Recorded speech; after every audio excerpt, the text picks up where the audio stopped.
Royal Caribbean has finalized their port agreement with Port Canaveral to begin the process of test cruising.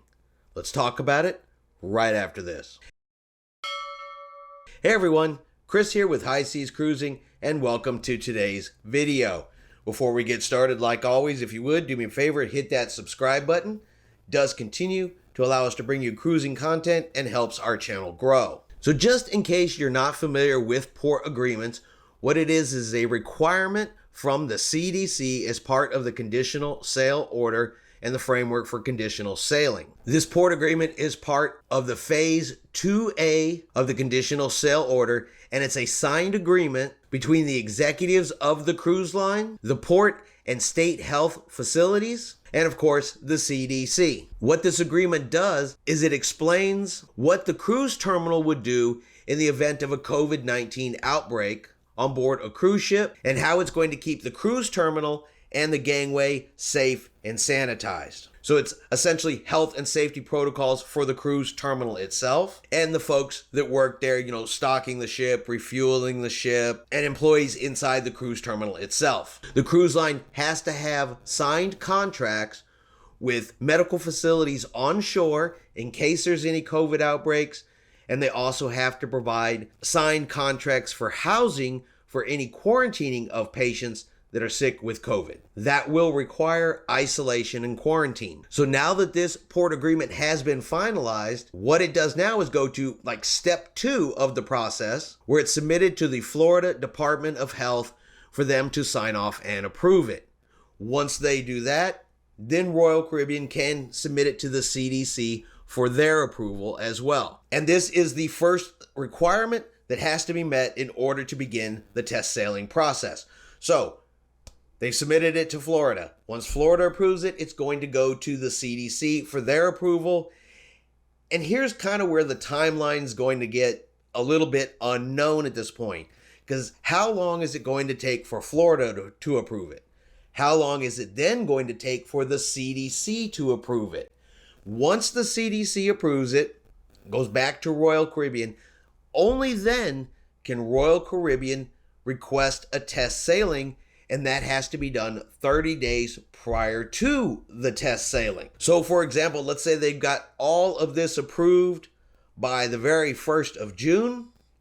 They would then request the test sailing. Well, the earliest the test sailing can take place would basically be the beginning of July, 30 days later at the earliest. Once they request it, the CDC has 5 days to respond to the request, to approve the date, and then they can actually do their first test sailing. Once the test sailing is complete, assuming the CDC passes them in the very first sailing, then they would be granted a conditional sailing certificate and could then begin restricted, unvaccinated cruises.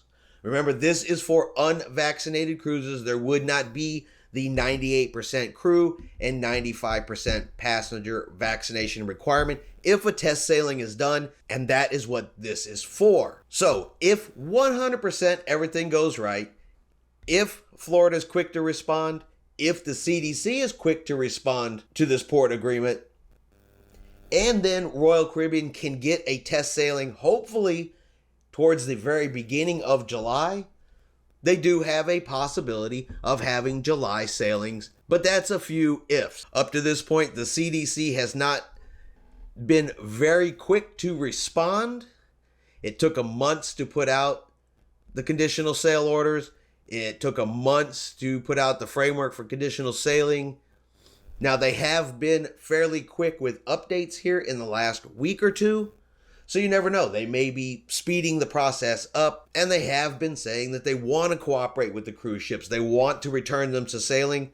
Well, this is going to be their opportunity to show if that's actually true, or are they going to drag their feet and make this take way longer than it should? I also think it does answer the question, which way is Royal Caribbean going to go? Well, if Royal Caribbean, at least here at the beginning, is going to do the test sailings, then it looks like their ships are going to be sailing without a vaccine requirement. Now, Royal Caribbean has not come out and said that, and they could still possibly have some ships that will require the vaccine and possibly some ships that don't.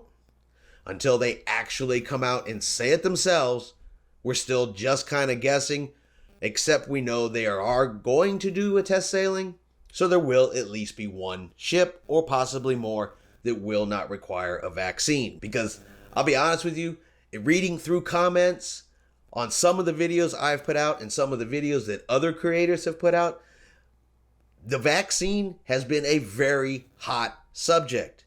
And everybody's equally divided on this. About half the people say they are not getting the vaccine and don't think anybody should mandate that the cruise lines have a vaccine or have anything to do with the vaccine. They sail without the vaccine and they should continue to sail without the vaccine. Then you have the other half that says they only want to sail on fully vaccinated ships, that it should be absolutely a requirement because it is the safest thing to do. Now, both sides have valid opinions. Both sides have valid points, and neither side is wrong. It's not a either or. It's not you're all right and you're all wrong, or you're all wrong and you're all right. They could go either way. Both could be right. So I just want to make that perfectly clear from my point of view. I do not side with one side or the other. I simply tell you what's going on. Me personally, I am fully vaccinated. I've had both of my shots. So if the cruise is only vaccinated, I can go on it. If the cruise is not vaccinated, I can still go on it. That's how I look at it. That is my opinion. That is my personal choice. And just because I did it, I am not expecting that that is the way everybody else should do it or the way everybody else should feel. You do you. At the end of the day, the cruise lines want us all to be able to sail. They want all of their loyal cruisers to come back. Whether you're vaccinated or not, I agree with that. I'm looking forward to all of us being back out there. All right, so that is our update on Royal Caribbean. Said hopefully we will get lucky and hear something on how this process goes through and how the CDC is going to respond to their request. This is the first one I know that's going through, so this will help give us a timeline for other requests with the other cruise lines as well. All right, I hope you enjoyed today's video. If you did, let's give it a thumbs up. Have yourself a great day, and we will see you out on the high seas.